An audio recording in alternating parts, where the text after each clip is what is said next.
Hello, and welcome to this webinar where we will discuss recycling of critical raw materials based on the new Nordic report that was launched last week. My name is Catherine Barth. I'm head of circular economy in Natural State, and today I'm moderating this webinar that will last for the next 90 minutes, where we'll dive into the recent situation on critical raw materials. First, I will be introducing the host of this webinar, Stian Bergland. He is the chair of Nordic Council of Ministers Working Group for Circular Economy. Welcome, Stian. The floor is yours. Thank you. Circular economy may not be a goal in itself. However, it can be considered an efficient means to other bigger, more existential goals, such as reduction of climate gas emissions and to stop the ongoing destruction of nature. Circular economy must be seen as part of the solution to these and other crises, and should therefore be an integral part of all efforts in all sectors. The EU Critical Raw Materials Act is still not official policy, but it is expected to be approved soon.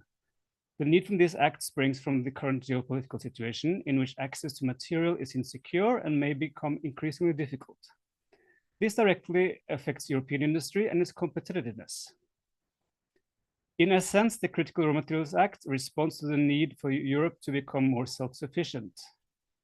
Yet, in the spirit of circular economy being part of the solution, circular principles are considered an important pillar in increasing European self-sufficiency of critical raw materials.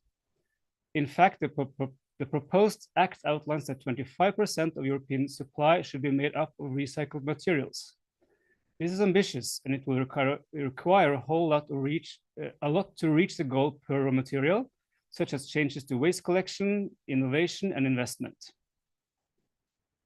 All European countries have a responsibility to help reaching this goal, but the Act must not necessarily be seen as an obligation, but also provides opportunities for those that move early. The Nordic region has a well-established refinement industry for several of the critical raw materials, and thereby has professional know-how. The region also has recycle mechanisms in place, and these can be expanded to include other raw materials. If existing competencies and technologies are built upon and developed, the ambitious recycling goals may be converted into financial opportunities for those countries and businesses ready to grasp this possibility. There is, of course, some way to go for this potential to be fulfilled.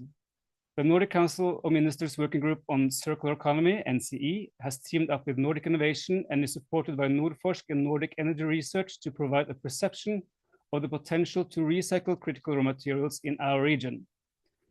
This cooperation has resulted in the report Recycling of Critical Raw Materials in the Nordics, developed by Bergfall Environmental Consultants. The report provides an overview of products and waste streams that contain critical raw materials in the Nordics and present estimated amounts per waste stream. The report goes on to provide barriers and opportunities to increase collection of these products and waste streams with the aim to extract the critical raw materials. The report identifies opportunities, The report identifies opportunities and barriers for recycling critical raw materials in our region. And I do not think I reveal too much if I say that, yes, there are opportunities that should be explored. Critical raw materials will continue to be a prioritized area of work for NCE, and the report will have a sequel.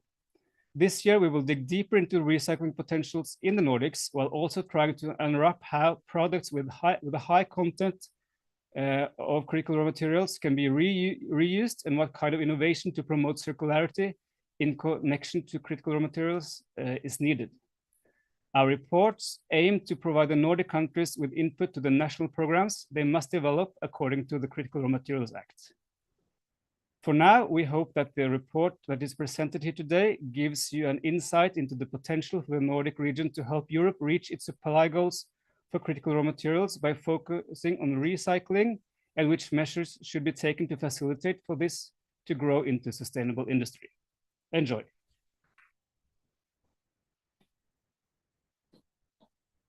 Thank you, Stian Bergland. We are now officially into the part of the launch program, and we are going to really try to get the wide picture that why we are entering this area where we are really focusing on recycling critical and strategic materials. And I'm very happy to do an outline of the program today. We will be having introduction from Platform to Accelerate from PACE. We're diving into circularity and critical materials by the executive director. We will have an extensive run through of the launch and the recommendations from the report and the report by the authors. Also, we have invited the EU Commission Critical Raw Materials Act, who will comment why this is happening and also provide a Nordic view on the situation, and very happy to do a close thing, inviting industry stakeholders from upstream and downstream in this value chain, and also inviting closing remarks from the funder of this report, Nordic Innovation. So here we are. I'm happy to see you again, Ramona Liberoff. Your extensive work to put attention from PACE to the as you are like circular innovator working for system change. It has been very, very inspiring to see how you emphasize the matter of materials.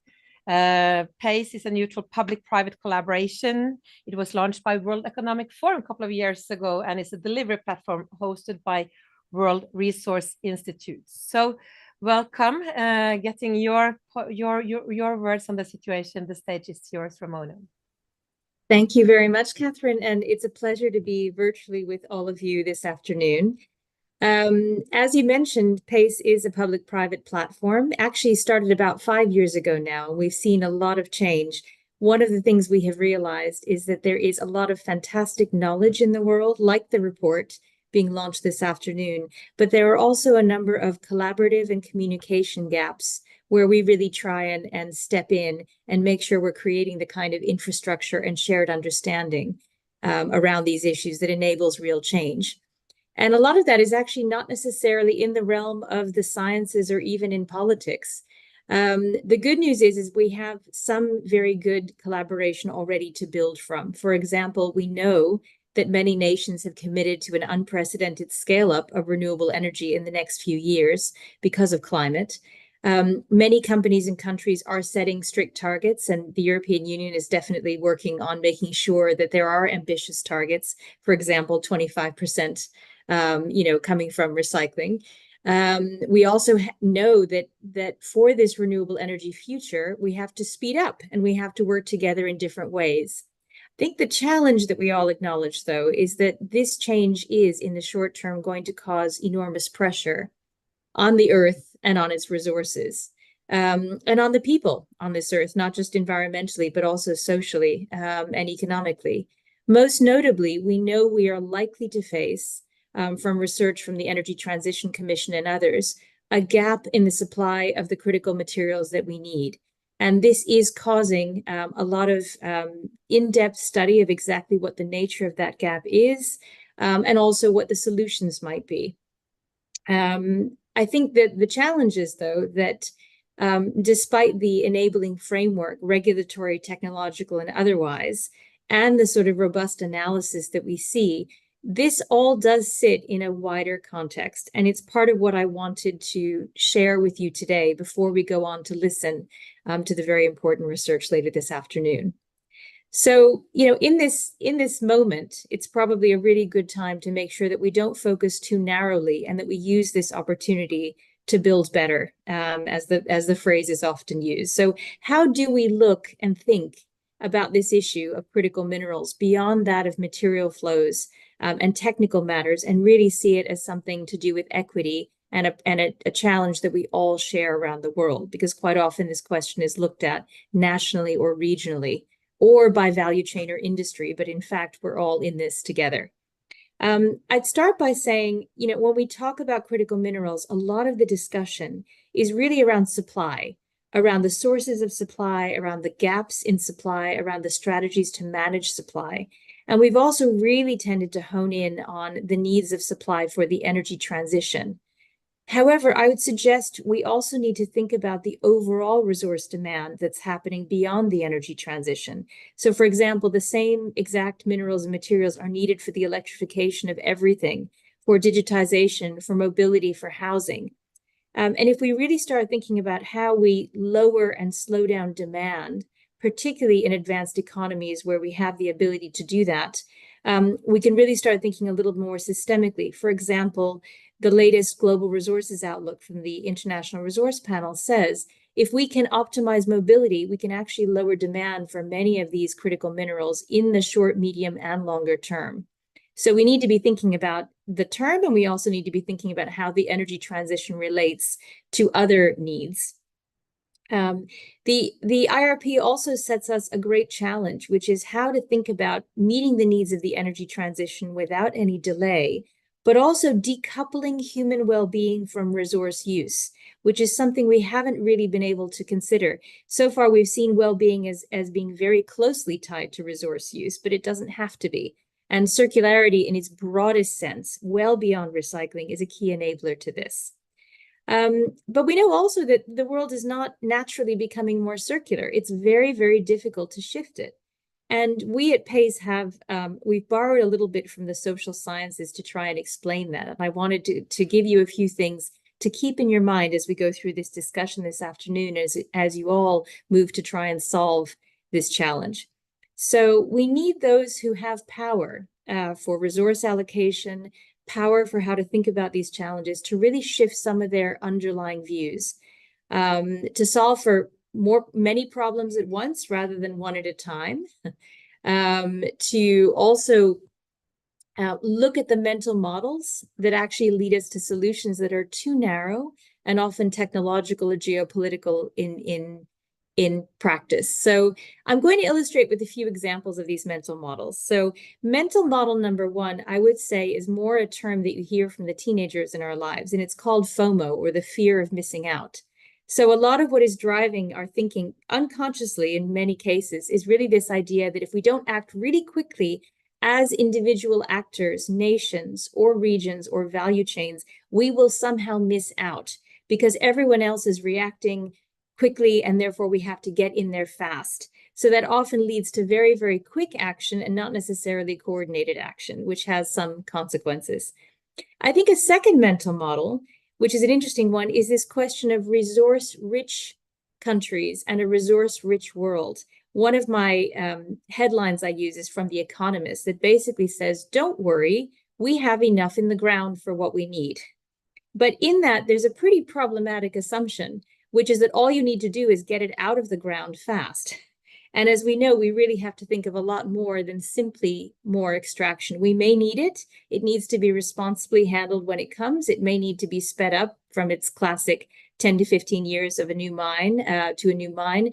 But we live on a finite planet. I mean, the fact that there is enough in the ground does not mean it needs to come out of the ground in the next 5 years, or necessarily even should.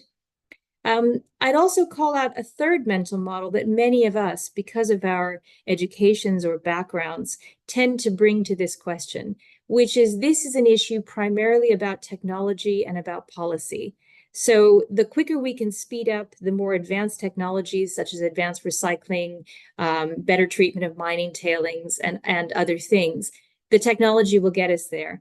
But actually, I would say that circular economy is often a social technology. It is a question of collaborating very differently across public and private boundaries, across nations, and with very, very unusual partners. So I wanted us to try and bear these in mind.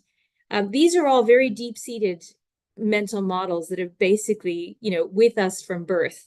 And I think part of it has not grounded us in the things that we need to think about to address these sorts of challenges. So this is partly why, we try and give these kinds of talks and run these sorts of workshops that say, rather than go right for the technical solution, the short-term solution, the isolated solution, just think about what mental models you are bringing to this question. And I would also say, to give a bit of hope, often a mental model is to take a finding from research as the way it is. So for example, we have pretty well documented research that says there will be a 30% supply gap of X mineral or material. But in actual fact, you often find that there is proprietary knowledge sitting in various pockets that shows you in a different configuration. And with more collaborative action, you can actually narrow that gap And particularly, I would encourage all of us to think about matching the demand and supply sides of this. Again, we're not necessarily bringing together the thinking around provisioning systems and lowering demand for resources with how we will get supply. Partly because different ministries or different groups within organizations tend to work on these issues separately. So a lot of this is actually about how to bring the right people together to think through the whole of the solution.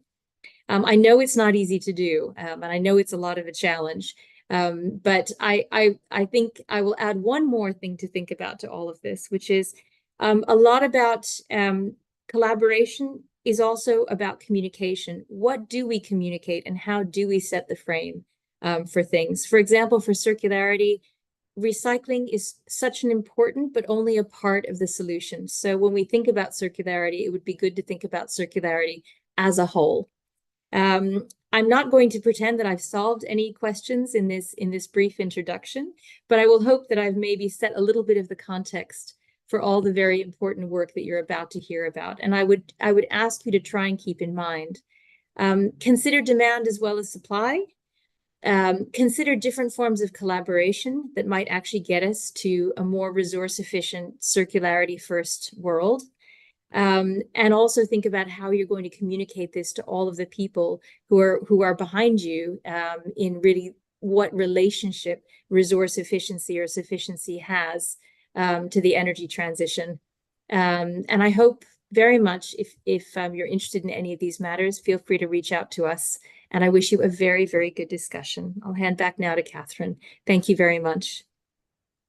Thank you very much, Ramona Liebroff. It's always very inspiring listening to you, and you provide this broader horizon and a wider picture why we need to care for the materials on the long run. And you're also a keen reminder of the human factor, that this guiding philosophy, how we can do this system change, also happens through people. So now I'm very keen. Now we're approaching inviting the reports, the author of the report, Mr. Bård Bergfall, also one of the great knowledge hubs, human knowledge hubs about the mineral sphere. And I'm just sharing, the floor is yours. We are now launching the report that you have been co-authoring, critical raw materials in the Nordics. Can't wait to listen out. Thank you very much, Katrine, and thank you to Miljødirektoratet and NCE for this assignment. I think the presentation is going to be on the screen here any moment now. What we are into now is the big shift, the green shift, which is a transition from an economy and a world based on fossil carbon to a world based on metals. Electric vehicles don't need oil, it needs metals. And solar panels don't need oil, it needs metals. And these metals have to be taken out of the ground and has to be processed. And when it has ended its life, it's not like the oil product, which are deposited in the atmosphere. The metals can be recycled. And that's why the Critical Raw Materials Act have come. And that's why we are now here to discuss how to do it. So what are these critical raw materials? This is not working, by the way. I'm trying to get to next slide. Sorry. Okay. So the critical raw materials are the stuff we need but can't always get. And many of you have seen the European Union material before. Which you see now, the updated version on the left side, where a very proper evaluation of all kinds of value chains have been done. We compared the economic importance of different materials and raw materials with the supply risk. And of course, it's the materials far to the right and high up, which are mostly important. This is the European perspective, and of course, that's very important for us in the Nordic. On the right side, we have also compared the European perspective with 10 other powers of the world. And you can, those of you that dig into the report, could compare, for example, where the electronic manufacturers of Korea and Japan, their difference in what they consider as critical and strategic to the more military-oriented countries of Russia and China.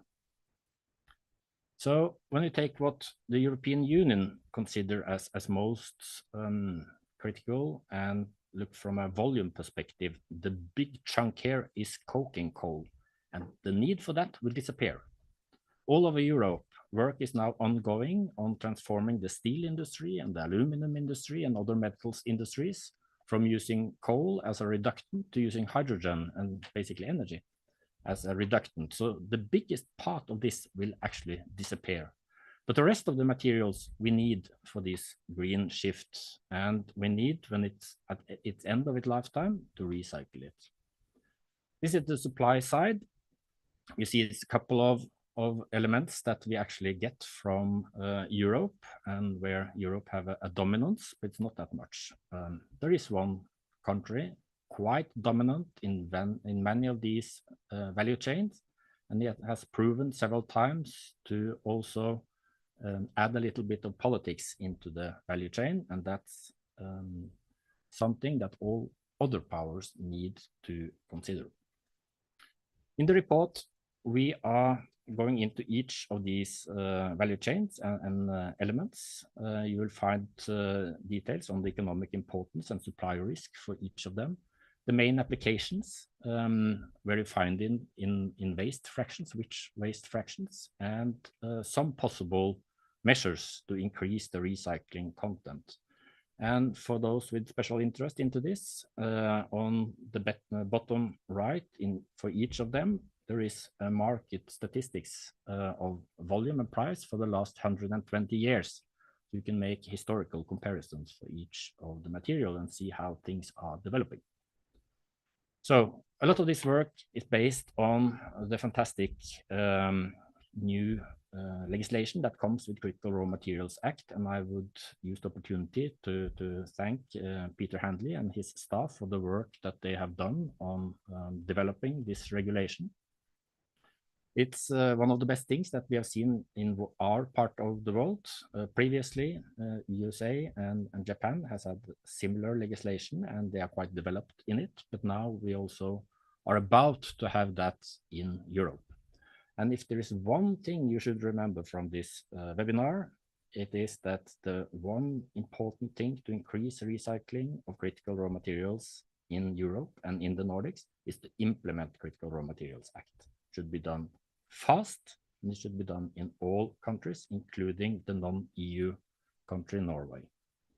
The key content of this act is individual requirements for each of the value chains.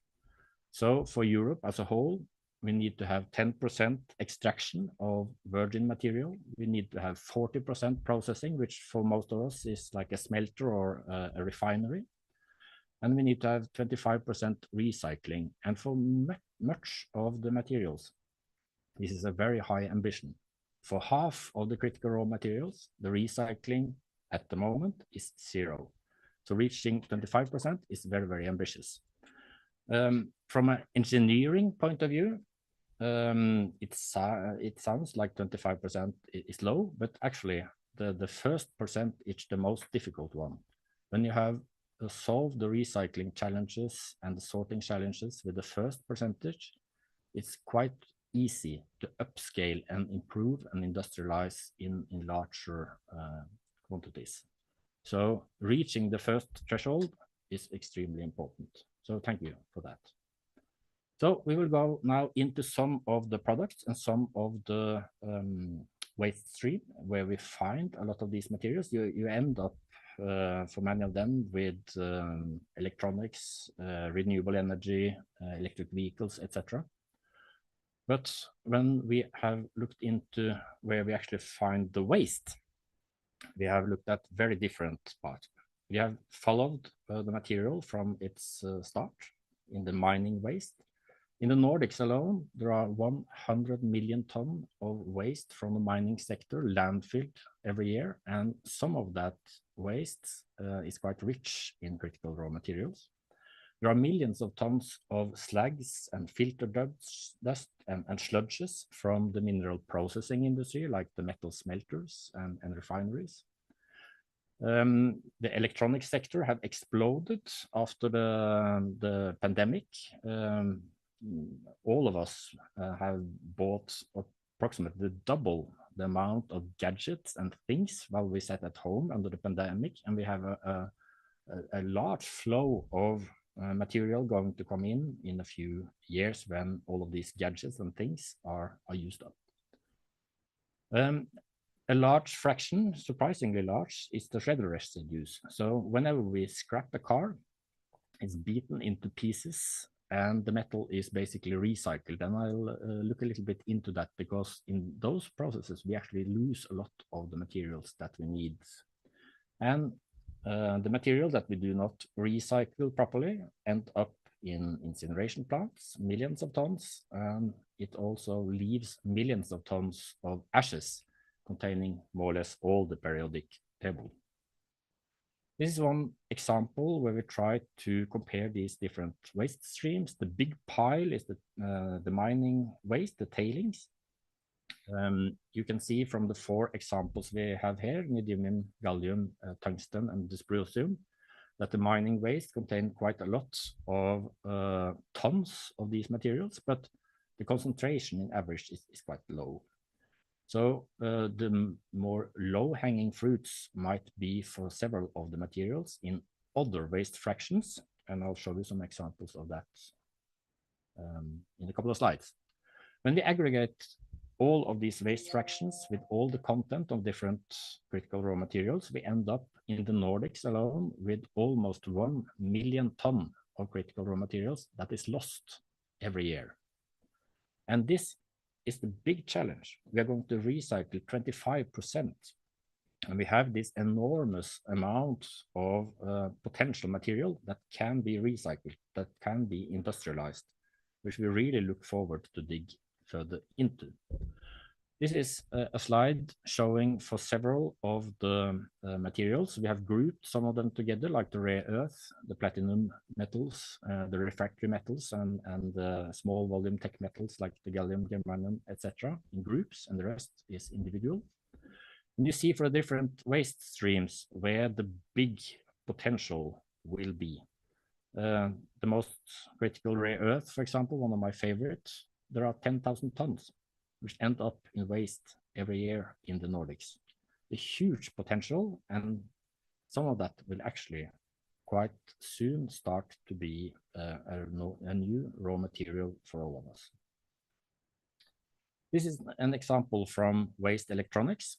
We have aggregated 3,000 analyses of printed circuit boards for the last 50 years, and we have taken out gold and copper, which is actually recycled.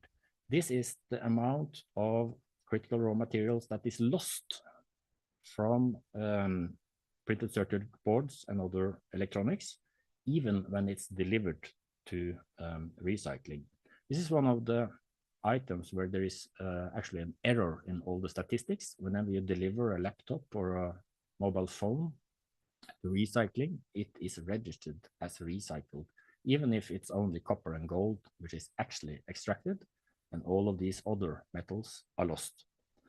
And I assume that all of you observe with interest that the levels, the concentrations, and the tonnage of critical raw materials that is actually lost is increasing. I'm going to give you a couple of examples that could motivate a little bit. And I mentioned rare earth as a favorite. Up far north in Sweden, there are some iron mines in Kiruna and Svappavaara, etc.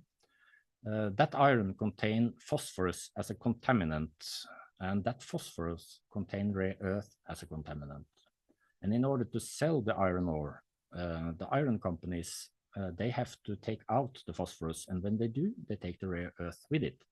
So they are landfilling thousands of tons of rare earth currently in huge tailings dams up in the north. And they have been working now for several years and spent millions and millions of euros on developing new technologies to enrich the phosphate and the rare earth and to make a concentrate. And the factory that's shown here at the slide has built a high-end separation plant in Norway, financed by Sweden, to refine and separate these materials into products usable for electric cars.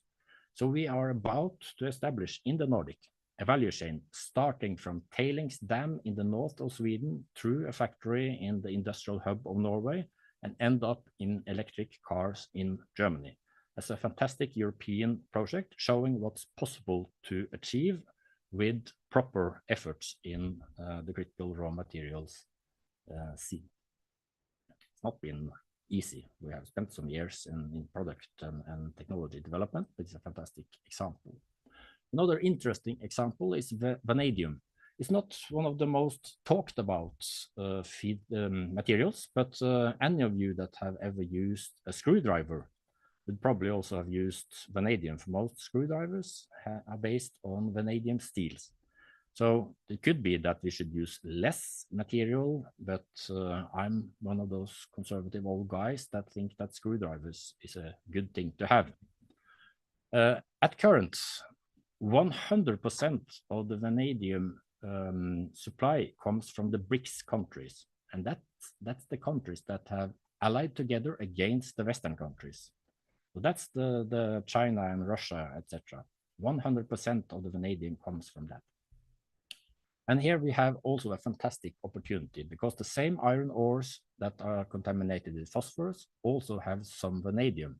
And when that is smelted in modern smelters in Sweden and Finland, the vanadium end up in a slag, and there good people have over time spent millions of euros developing technology to extract vanadium from the smelter slag from those steelworks. This is an example how we can start getting independent supply of screwdriver materials to Europe from a waste fraction in the Nordics. Tungsten, another example on how we can improve a value chain. Tungsten is used in machining in mechanical workshops all around Europe and the Nordics. And when the components are worn out, it's sent to recycling. It has actually a quite high recycling content. But tungsten is also used in electronics. So whenever your mobile phone is vibrating, it's a small piece, half a gram or a gram or something of tungsten that's doing the vibrating. That's not recycled. So we have a well-established value chain for recycling tungsten drilling and machining components, but we do not recycle tungsten when it comes from electronic waste. And that should be an easy and low-hanging fruit to actually do something with to increase that percentage. But because even if we are above 25% recycling content on tungsten in Europe, I think it's just good to also take in these components. So what do you need to have to achieve these recycling value chains? We need three things. We need mandates, and that comes with the Critical Raw Materials Act. We need protection, and that's something which is almost not possible to talk about in Europe and the Nordics. USA have it, Japan have it, China definitely have it. They protect their industry, but we do not have a tradition in Europe to protect our industries. And if we are about to build more recycling plants, we do need to consider that strongly. The last thing is funding. These units need to be profitable and they need to be financed. And I can assure you that without mandates and protection, it will be hard to finance a lot of the recycling plants. If there are mandates and protection, financing in the private sector will be much easier. And let me give you a couple of not that encouraging examples. And I apologize for the selfie in the foreground here. But this is a magnet recycling unit. Neodymium magnets are put on the top list of every kind of critical raw materials priorities. And there is a lot of reports written about the need to recycle magnets. And there is a lot of research funds going into recycling of magnets. But this is a furnace. It's actually two furnaces. There is another one behind me. Sorry for that. It's idle. It's a vacuum furnace for neodymium magnets, not getting feedstock. So this is a systematic problem, a system problem. we have the infrastructure to actually recycle, but we're not using it because the entities dismantling used electronics are not incentivized at the moment to actually send their materials to recycling. This is another example. This is high manganese steel, specialty steel needed for special components. We have had for 50 years now a recycling plant for that in Norway, which recently have basically been bullied out of the market by entities from a very large country quite east on the globe, and they are closed down. So in order to achieve recycling, the first and most important thing to do is to make sure that the industry that we have survive and get supplied with feedstock. At current, these high manganese steel, which are quite critical after Russia took the manganese production in Ukraine, at current, you need to go to China to get these specific steel qualities. I'm trying to flip to the next slide. There, yes. One quite important discussion that quite often come up is on the waste hierarchy, the difference between recycling and reuse. And this is a good example of how that should work together. On the left, you see electric vehicle batteries from crashed cars being inspected, manually inspected one by one. If they pass the test, they are reused as permanent storage facilities. But if they are worn out or destroyed or damaged in any kind, they are materially recycled in the plant, which is 50 meters from the inspection plant, but on the other picture here. I think that we will see a lot more of these kind of industries that is actually employing qualified people on looking at what can be reused, what can be repaired, and what should be recycled. One example from Denmark, a major producer of pumps. I'm sorry for all the text, it's not meaning that you are going to read that, but this manufacturer of pumps is receiving back the old pumps, inspecting it by qualified personnel, removing and replacing worn out parts, refurbishing it and sending it out into the market. This is one of the huge consumer of these magnets that we recently talked about. And they also check the quality of those components before it's resent. This is a circular economy impact for a practical product. Pumps are the workhorses of the modern society. And the municipalities all over the Nordics and Europe are using millions of these pumps all the time to pump drinking water and sewage, etc. If the municipalities only look at price, they will probably start buying from India and China.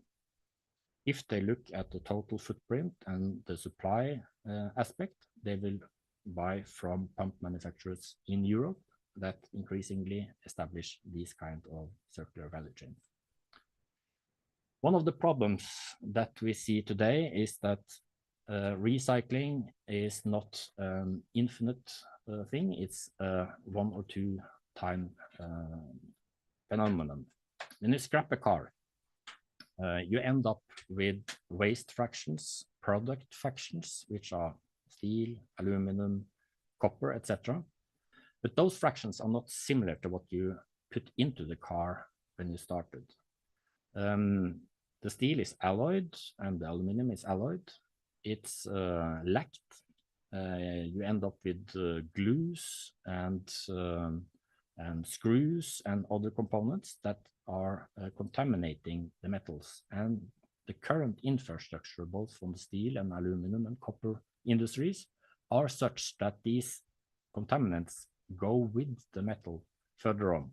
So for every time you have passing the circle, you are polluting a little bit more. There is a need also in the recycling sector to improve technology so that whatever you get out from a recycling step is similar to what you put in the product in the first place. This will be a major challenge and a major technological improvement that's needed to get to really a circular society. So these are most of the critical raw materials, and you see a line there on the 25%. These different materials need different policies. So for the mature metals like tungsten, copper, etc., it's about protecting existing industry, protect and support it to develop further, to increase the recycling rate and to make the quality of the recycled material better, so that's more similar to whatever you put in the first place. For the materials in the middle here, we have pilot plants, we have niche recycling plants, we have some concepts that need development. These are developing programs. We need support by government, mandates by government to make sure that they are growing and are industrialized. But for half of the materials, the recycling degree is 0. Nothing is recycled. And some of these materials are quite obvious that we need to have a high recycling degree of, like gallium. Gallium is the basis for all light that we have today. It's the foundation for LED. All is coming from China, and we have a recycling degree of 0. That cannot stand. So in the report, we have a lot of suggestions on how that can be improved. There are not one silver bullet. There are several changes and optimizations that need to be done. And we have divided those into 5 steps of the value chain. We need better identification of the CRMs. There are surprising low quality of the statistical data. And we have been really surprised when we have looked into some of these materials. So data gathering need to be improved to know exactly where the materials are and how we can extract them.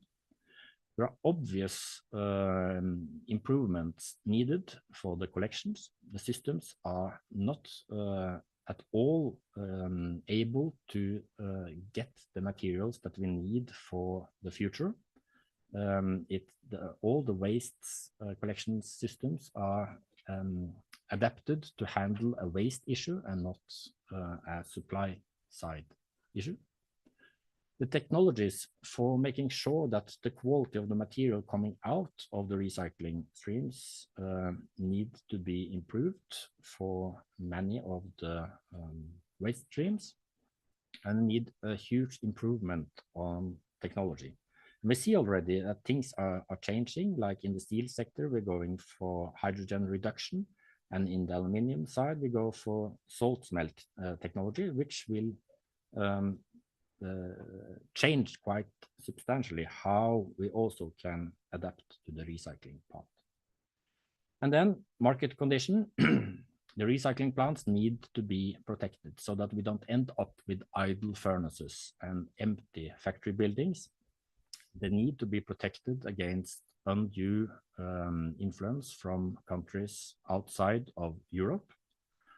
There needs to be implemented actual mandates to make sure that this is happening if we are to mobilize private investment into this sector.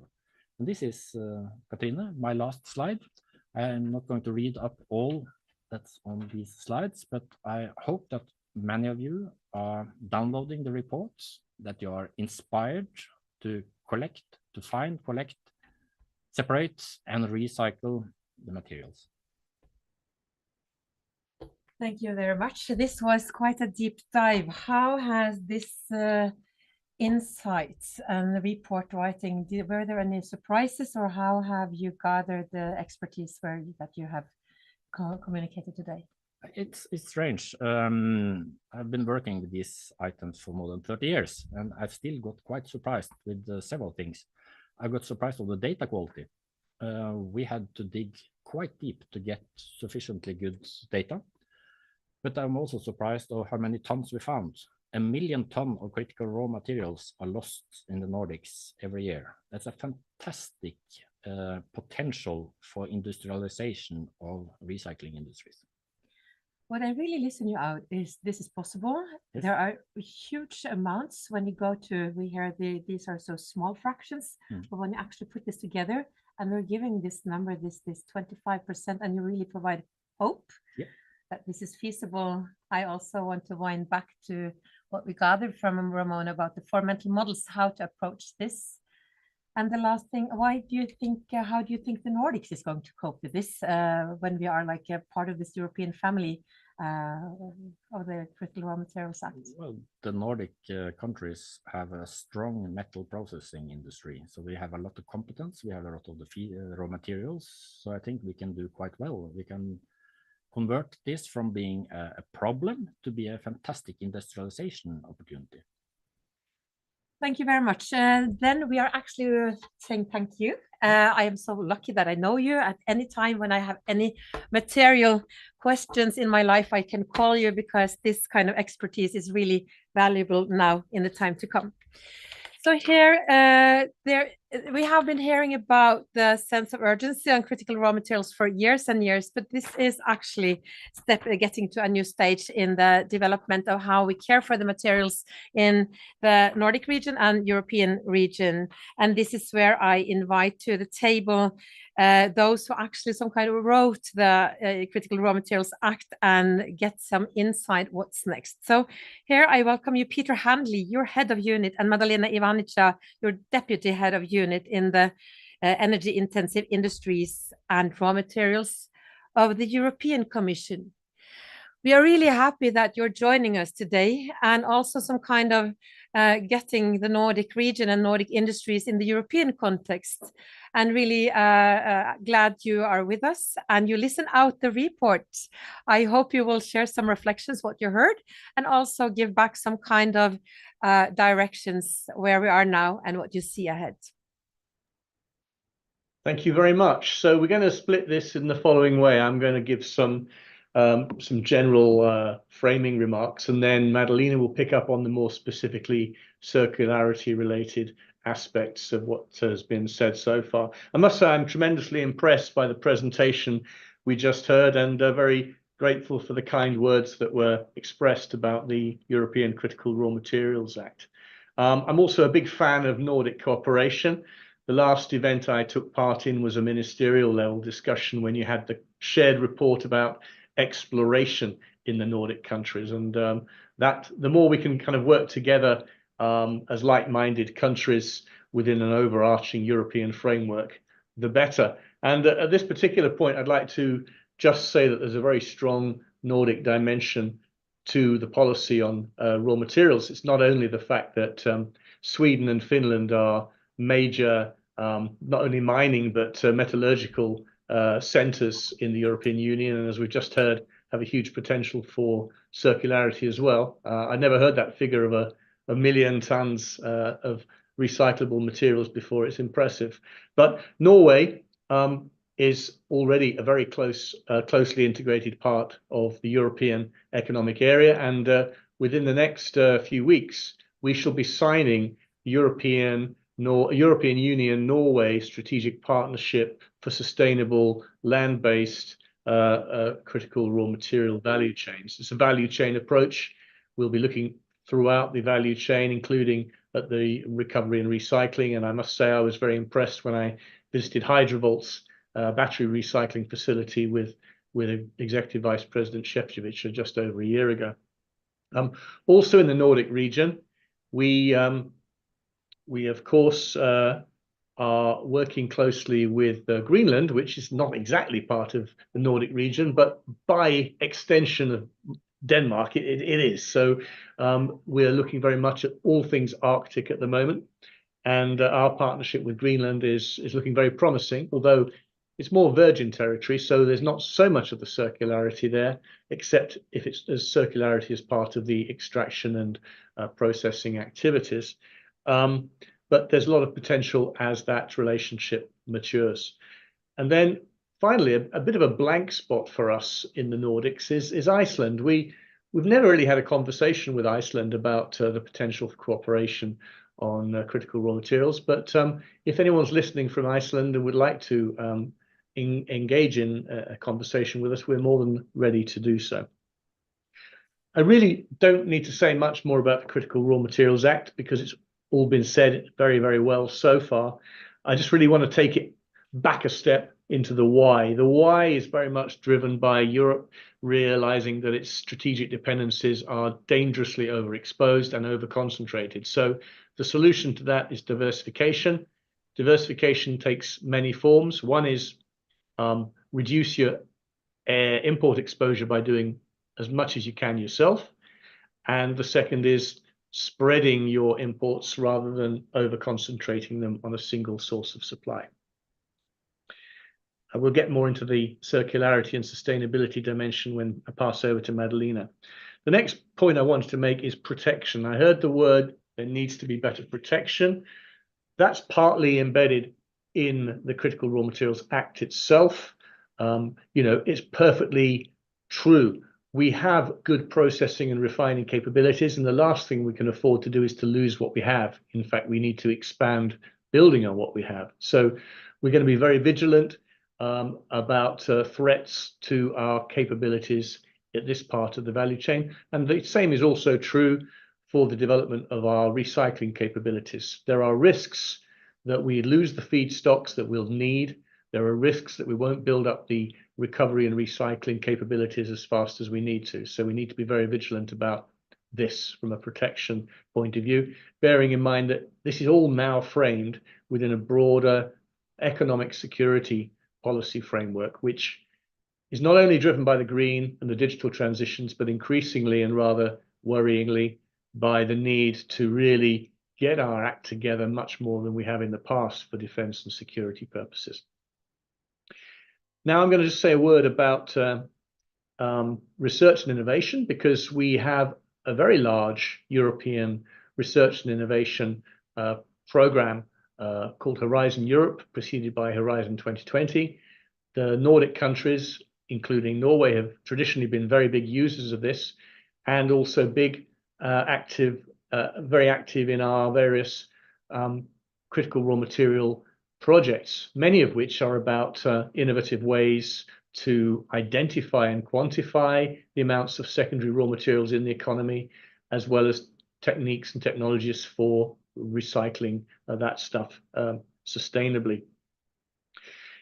On investment pure, we're looking very much through the Critical Raw Materials Act how to attract the right kind of private investment, national investment, and European investment, all converging together to support the good projects, the ones with high ESG, the ones that will help us achieve our benchmarks. And here, particular message for the Nordics is you have a great thing in the Nordic Investment Bank, which is now partnered up with the European Union's InvestEU fund.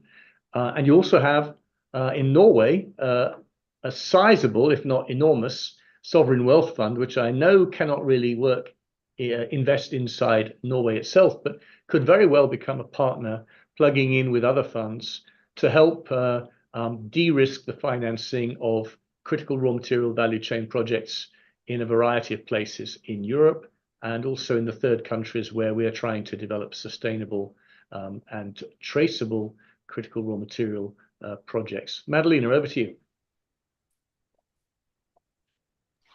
Yes, thank you, Peter. I will just share 2 slides for this for my intervention. So I'm picking up from where Peter left and actually making the link to the report presented by Bart a little bit earlier. A lot has been said.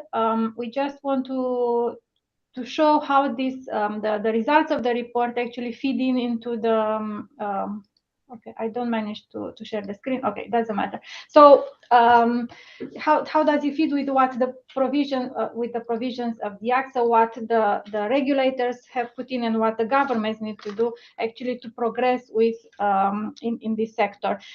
Obviously, we have a very ambitious benchmark to increase the recycling capacity so that we reach 25% of our annual needs of strategic raw materials by 2030. And Bart had already showed a slide showing where we are in terms of recycling capacities for the different strategic raw materials. Well, how we are going to actually reach these benchmarks? The Act sets and puts forward several measures. And one of them is how we can pull together the national competence in order to recover, to have a better recovery of critical raw material from products, components, and different waste streams that have a high potential. And we have seen some concrete examples already. We are asking through the Act the member states to prepare national programs for this purpose. We also specifically target the extractive waste streams. Again, it was mentioned in the report. We will ask the operators to actually assess the potential of recovery of critical raw materials from the active extraction mining sites, while the member states will have to do the same for the closed extractive waste sites. And this is also to improve the knowledge and information about the critical raw materials, the potential, and what raw materials can be recovered basically from the mining sites. This is an approach that will be done in steps, both in terms of the requirements that are put forward by the Act, but also in the timing of the actions that will be needed. We know, and it's been already mentioned, that we have high dependencies on several critical raw materials. Actually, that's why they are critical and strategic for us. And one of them is the rare earth elements that are present in the permanent magnets. And here, in order to reduce these dependencies and so that we get stronger and avoid future disruptions, we are proposing measures to increase their recyclability when they reach the end of life. And that will be done first through labeling requirements, so that we know what materials are included in each product, and also on recycled content provisions. So this is the work that will be done by the Commission together with the member states to make sure that the products are well labeled, and then the recycled content is mentioned so that we know what we have to recycle. Besides the provisions mentioned in our Act, the communication that came together with the Act mentions also measures that are dealt in other sectoral legislations. For example, the battery regulations, which enter into force in August, which is it's the first the EU regulatory initiative that has provisions for higher recycling efficiencies and mandatory recycling content for critical raw materials of cobalt, lithium, nickel, and lead. And this clearly shows an example of how we go forward. We will also be looking at the end-of-life vehicle directive that the Commission proposed in June, to look at how to recover critical raw materials from the end-of-life vehicles. And this will be done by developing special requirements on the design for dismantling, removability, and recycling of the critical raw materials from the different parts of the vehicles.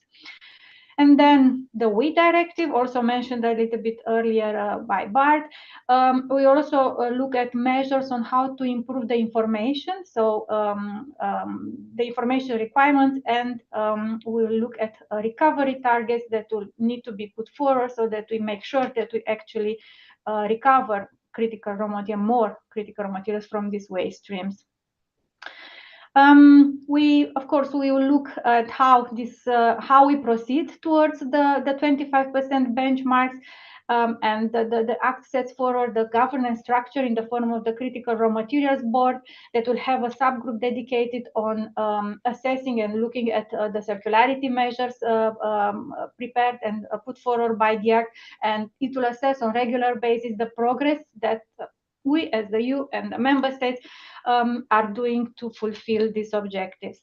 So there is a lot of potential that's clear out there, and the Bart presented and the report shows that. We just hope that the provisions of the Act will help unleash this potential, and that we get in the EU a very strong secondary raw materials, a very strong market for critical raw materials. Thank you so much, Madalena Ivanica and Peter Handley. It is really nice to listen you out and see how we work along from a variety, from bottom up and top down, how policy and industry will need to work together, and also that we see this is feasible, and you certainly provide a sense of urgency, and we understand that speed matters where we are now. And this is the moment I'm very happy to invite stakeholders from industries, and where we have learned from the report. I will remind, please download the report. Recycling of critical raw materials in the Nordics is the Google title, and really want as many as possible to really dive down beyond the surface that you're given today. So here we are now welcoming Owen Griffiths, you're head of circular economy and biodiversity at Volvo Cars, and Viktor Nyström Ortynsky, project lead at Stina Recycling Group and the Circular Consulting. You represent important and strong industries, both in the Nordics, both very metal rich and both very demanding on critical and strategic minerals. And I really would like to invite you to the table and listen out to the reflections that you've heard today. And I will start with you, Owen Griffiths. Can you have some reflections, how you see the key highlights from the report? Yeah, and thank you very much for the opportunity to be here, talk to you today. I think in a general sense, we are very supportive of the additional pressure that's being put on industry to increase recycled content and increase scrutiny on the circularity, and not just the quantities, but also the quality, and putting pressure on increased demand for recycled content in products as well, like the battery directive that was mentioned a little bit earlier. And I second Ramona's point earlier about the fact that we have to get to a point where we can continue to deliver utility, well-being for customers, but with a reduced amount of primary raw materials. And what I recognize in our own organization that relates to this is an increased scrutiny on recycled material. We set a target for 2030 of 30% recycled content across our fleet, not just a single vehicle, and then vehicles coming out later having a 35% recycled content moving forward. So we're really ambitious on this topic. And secondly, I think it's also important to focus on the fact that while having additional security of raw materials in Europe to achieve sort of strategic safety and security of valuable production capability, we also have to achieve the climate targets that we've set and that are very ambitious. And we are also going to have to achieve the tackling the biodiversity crisis, both of which will be tackled by increasing recycled content and improving the recirculation and high value recirculation, not just low value degradation of raw materials. And so overall, I'm very pleased with what we're talking about here, about the additional scrutiny on advanced dismantling and recycling of raw materials in the Nordics. From an automotive perspective, the ELV directive is also critical to ensure that we have vehicles being effectively dismantled, which will actually affect some of the point that was made earlier about shredder residue having critical raw materials in. If we effectively dismantle vehicles or have sorting and separation technologies, we should try to minimize that as much as possible. And yeah, finally, I think that we recognize that by moving to electrification, the use of critical raw materials goes up. We estimate that that's going to go from somewhere between 5 to 7 kilograms per car to more like 20 kilograms per car. And so if that's going to be the case, that's excluding propulsion. If that's going to be the case, we need to be far more engaged in this topic and open up dialogues with the likes of Stena and other recyclers and dismantlers across the Nordics and also the countries where we work. Thank you so much, Owen, and also tapping into what we recently learned from the report, the news, the opportunity, but you're also stating the ambitions of Volvo as how you also dive into the energy dilemmas and the resource paradoxes. So thank you for your first contribution. And now, Viktor Ortynsky, please, inviting you. You're the representing Stena Recycling and Consulting and Knowledge. And please share, you really see where we come from, where we are now, and the ambitious road ahead. How is your comment to what we're hearing and what we see now? Yes, that's a really fantastic report and very comprehensive. It's really nice to see that it touches upon technological, economic, and regulatory barriers which hinder us from efficient recycling of critical raw materials nowadays. And I was particularly pleased to see that even quite specific issues in recycling were covered by this report, especially mentioning dissipation, which is quite often is ignored by recycling narrative and circular economy narrative. And this is something which tells that yes, many metals and critical raw materials can be recycled many times, but it's not infinite process. So there is always need with the virgin material inputs there. And that's one of the things where we can work further to minimize effect from dissipation, for instance. And I also believe that removing this or mitigating these barriers which were mentioned in the report can be the way towards something that was discussed a lot before in European Union, and it's reindustrialization. So we're not only aiming to secure supply of critical raw materials, but the actions which we'll take, they will help us to establish new workplaces, new industries, and new parts of the value chain. And recycling industry plays a crucial role in all these activities because it's something which bridges the upstream and downstream processes and connects basically the product manufacturers and at the end of the life of the products takes the material and converts it into something that can be reused again and brought back into the loop, into the processing cycle. So basically, this is my short take on the report and brief summary. But I believe we'll discuss more into details further on how recycling industry can play a significant role into the securing of the critical raw materials supply in Europe and Nordics particularly. Thank you. Thank you, Viktor Ortinsky. And now I really want to listen you both out. So how do you see the role your industry can take here? First, tapping into to your mind, Owen, and also Viktor. So what will be the key role for your industry to step up here? Yeah, and I think from an automotive perspective, we have a big set of changes on our table at the moment. We are shifting to electric vehicles. We're changing the way that we produce the vehicles and the material selection as well. So we've internally focused on identifying the raw materials that we see as a high priority. And so we've looked at the critical raw material list and then adapted it to our own personal requirements. A little bit like was mentioned earlier, that different countries have a different perspective. We as an organization, and probably very similarly to the other automotive industries, need to look at the critical raw materials we've got. Once we know what those are, and we call those the raw materials of concern.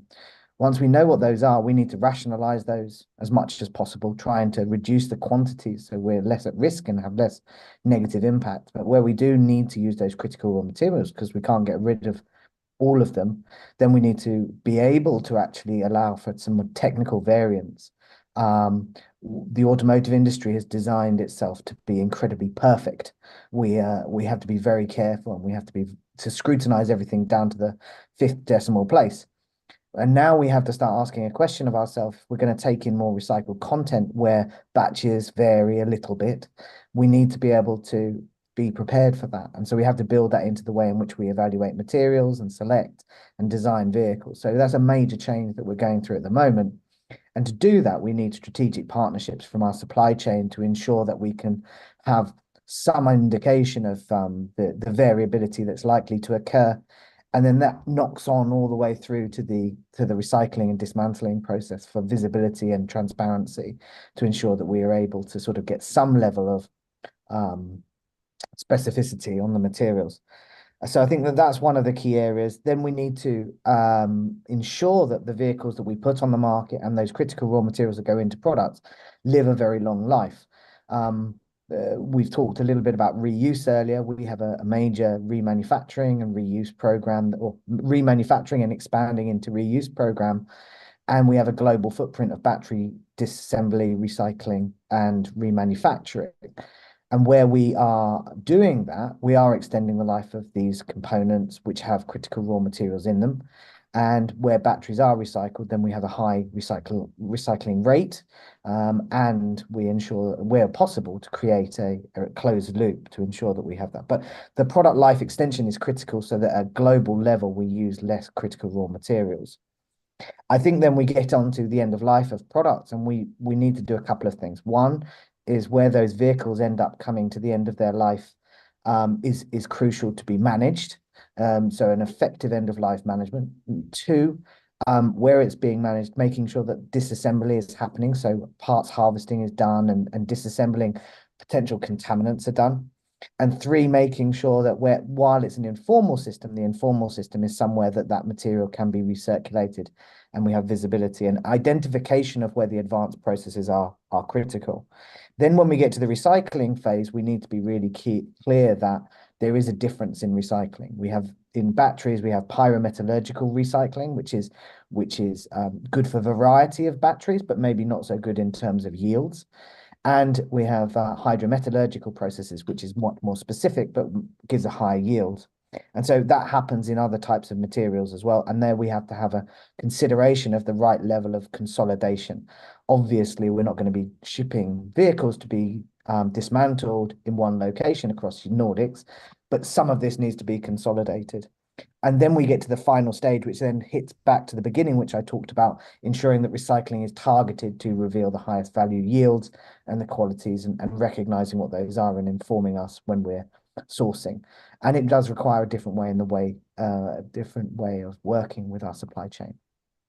So that would be a big shift, and not just us going to have to do that. That's going to have to be the whole automotive industry. And I guess that's like the last point of is how to do this regarding future sourcing is a big smash. Over to you, Victor. You will actually be one of the stakeholders now that we need to rely on to achieving, be part of the European commitment of reaching 25% recyclability of strategic minerals and metals. Are you ready for this, and how will you approach this? Yes, exactly. If we talk about effective and efficient recycling, we probably need to start shifting from thinking linearly with a sourcing material, manufacturing products, and handling at the end of the life, but rather think about critical raw materials management as a system. And here, I believe that there are problems should be tackled by looking to 4 specific dimensions. And most of the things start with the product design, and I was glad to hear from Owen that Volvo cars are thinking about how their products, how their cars are designed and suitable for the recyclability. And the same should be valid for most of the products, or all of the products which contain critical raw materials and end up in recycling process. One of the examples where we really need to think about design for recyclability is when concentrations of critical raw materials are low in specific products. It's large volumes on the market, but in each individual product, it's low values and low concentrations. And that low concentrations, they make it more difficult to recover these critical raw materials. And that's how they may end up in losses and in the basically waste from the recycling process, which are not unrecoverable. The second one, to basically make use out of properly designed products, we need to talk about properly designed recycling system, which is both collection and technologies. And technologies, as was mentioned before, it's a huge range of different technologies depending on which product is recycled, which critical raw materials are in that, and basically what is legislation and so on. So it's quite complex, and we need to think not only about technologies which are needed to recover critical raw materials in the modern waste, but also about technologies which will be needed in the future, because products on the market today quite often are not reaching the waste bin. So these products will be waste in the future, and probably for some of these products, recycling technologies do not exist yet because there is no positive business case for them at the moment. But to make recycling technology function properly, we really need to cooperate. And that was also mentioned several times, and I was really happy to hear that.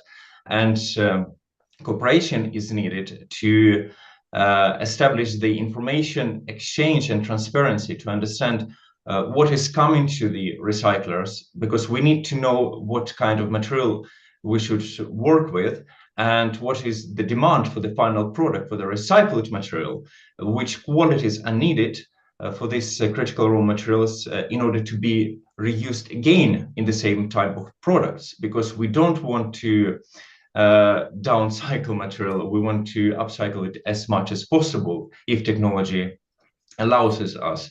And we should really think about avoiding silos effect in our work. So cooperate and exchange information. And one of the things where cooperation between recyclers and businesses is really possible, it's in establishing progressive business models, for instance, product as a service, because it's much easier to receive a batch of homogeneous materials, for instance, 100,000 mobile phones from one manufacturer of these mobile phones, rather than to try to pick up individual mobile phones from the mixture of waste, which is quite heterogeneous. So the efficiency of the recycling of homogeneous waste is much higher than efficiency of the recycling of the heterogeneous or mixed all kinds of waste. So this basically my points and the vision of the recycling industry on the how we can basically contribute to the future improvement in supply of critical raw materials. Thank you. Thanks, and it's really interesting listening you both out, because what does the industry need when the expectations are so high and the policy targets are set so ambitious, and the time frame is actually pretty scarce and pretty short. So how do you, when you state, I'm very happy to listen you out, how you bring on board circular business models and other way of market regulations that might be needed to ensure this commitment and collaboration ability that you both are mentioning.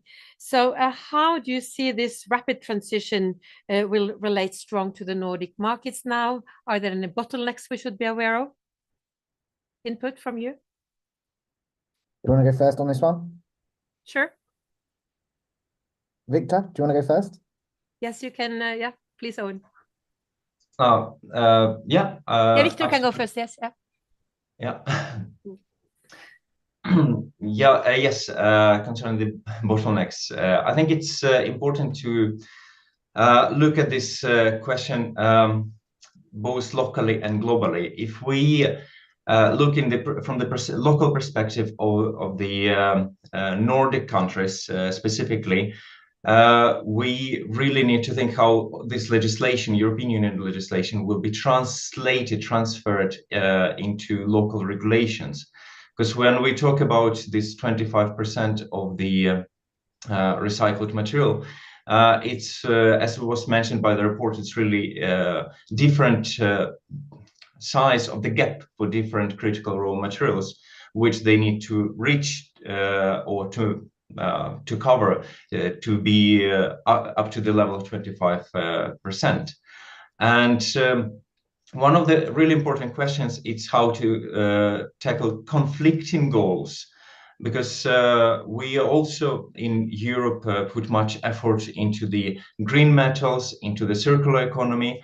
And when products are designed for longevity and for the ease of remanufacturing, they might be not always recycled in the same manner as products specifically designed for efficient recycling.